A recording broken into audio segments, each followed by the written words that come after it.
Welcome back to my channel. आज की video में डिसोल्यूशन ऑफ पार्टनरशिप फर्म का 2024 का बोर्ड का क्वेश्चन सॉल्व करेंगे, जो कि 4 मार्क्स का आ रखा है। अर्चना, वंदना और आरती 3 पार्टनर्स है। रेशो दी गई है इनकी 5:3 और बैलेंस शीट गिवन है। लाइबिलिटीज़, एसेट्स बनाना क्या है, प्रिपेयर रियलाइजेशन अकाउंट। सबसे पहले एसेट्स और लाइबिलिटीज़ ट्रांसफ़र कर लेते हैं, साथ के साथ सॉल्व करते जाएंगे तो ईजी हो जाएगा सॉल्व करना। एसेट्स, कौन कौन सी एसेट ट्रांसफ़र करनी है रियलाइजेशन में? Investment, plant, stock, debtors. Cash at bank, ये बैंक का बैलेंस है, बैंक अकाउंट में आएगा। तो 2 assets transferred, investment, plant, stock, debtors सभी आ गए। सबका टोटल बाहर लिख देना 2,70,000। नेक्स्ट लाइबिलिटीज़ ट्रांसफ़र करनी है, क्रेडिट साइड आती है। By liabilities transferred. Capital account में जाएगा, जनरल रिजर्व भी कैपिटल अकाउंट में जाएगा। बचे क्या? क्रेडिटर्स 60,000 के, वो आ जाएंगे ट्रांसफर जो करने हैं हमें रियलाइजेशन अकाउंट में। अमाउंट आ गई बाहर। उसके बाद नेक्स्ट अब देखते हैं terms and conditions. The firm was dissolved on the above date. कौन सी डेट? 31 मार्च 2023। फर्स्ट है assets were released as follows, मतलब एसेट सोल्ड हुई हैं, उससे जो पेमेंट रिसीव हुई है वो कैसे कैसे हुई है। डेप्टर्स जो थे आपके, डेप्टर्स कितने के थे? 50,000 के, उससे 40,000 रिसीव हुए हैं।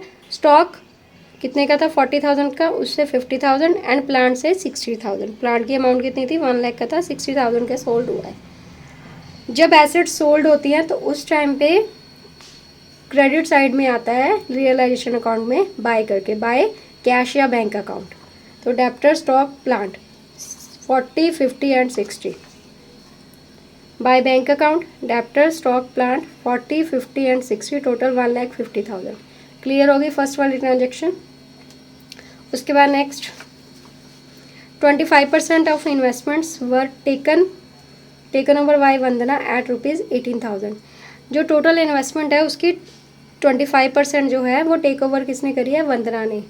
जब कोई एसेट टेक ओवर करता है कोई भी पार्टनर, तो रियलाइजेशन के क्रेडिट साइड में उस पर्टिकुलर पार्टनर का या कंसर्न पार्टनर का कैपिटल अकाउंट लिखा जाता है, कैश या बैंक की जगह पे।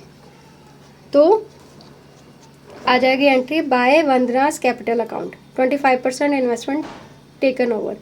सीधी अमाउंट लिख देनी है हमने 18,000, क्योंकि अमाउंट गिवन है हमें 18,000। उसके बाद क्या बोला है क्वेश्चन में? रिमेनिंग इन्वेस्टमेंट 25% तो किसने ले ली? वंदना ने ले ली। 75% जो बची वो टेकन ओवर करी है अर्चना ने।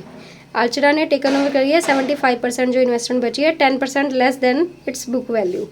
अब वो कैसे निकालनी है? टोटल इन्वेस्टमेंट कितने की है? 80,000 की है। यहाँ पे देख लेते हैं, टोटल इन्वेस्टमेंट्स 80,000 की है।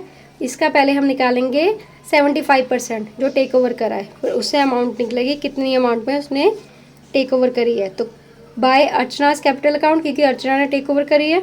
75% 80,000 का हुआ 60,000। 60,000 का 10% लेस पे उसने लिया है, तो 60,000 में से माइनस करने हैं 60,000 का 10%, वो आ गया 6,000। तो अर्चना के द्वारा जो अर्चना के द्वारा जो इन्वेस्टमेंट टेक ओवर करी है वो करी है 54,000। क्लियर।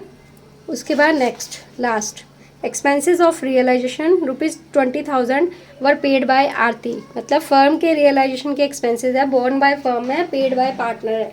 तो पार्टनर का पर्टिकुलर पार्टनर मतलब आरती का कैपिटल अकाउंट रियलाइजेशन में डेबिट साइड में लिखना है। To Aarti's capital account, not partner, Aarti's capital account, realisation expenses 20,000। अब इसके बाद आपने एक चीज़ नोट करनी है कि यहाँ पे एसेट्स के बारे में दिया गया था, इन्वेस्टमेंट का भी कर दिया, रियलाइजेशन एक्सपेंसेस भी बता दिया, बट जो लाइबिलिटी है क्रेडिटर्स की उसके रिगार्डिंग कोई भी इन्फॉर्मेशन नहीं है क्वेश्चन में। बट बिजनेस बंद हो रहा है तो सारी लाइबिलिटीज़ बिजनेस पे करेगा या फर्म पे करेगा। तो 60,000 के जो क्रेडिटर्स हैं वो बुक वैल्यू पे पेड करे जाएंगे। पेमेंट आएगी इस साइड लाइबिलिटीज़ की, to bank account, payment to creditor 60,000। उसके बाद टोटल कर देना डेबिट और क्रेडिट का। इस क्वेश्चन के अकॉर्डिंग क्रेडिट साइड कम है, इट मीन्स लॉस हो रहा है रियलाइजेशन से। कितने अमाउंट का? 68,000 का। जो 68,000 का लॉस हुआ है वो तीनों पार्टनर बियर करेंगे 5:3 रेशो के अकॉर्डिंग। ये था पूरा क्वेश्चन रियलाइजेशन अकाउंट बनाने का। साथ में मार्किंग भी दे रखी है कि हर स्टेप पे कितने कितने मार्क्स मिलेंगे। ऐसी और वीडियोज़ के लिए चैनल को लाइक, सब्सक्राइब और शेयर करना ना भूलें। Thank you.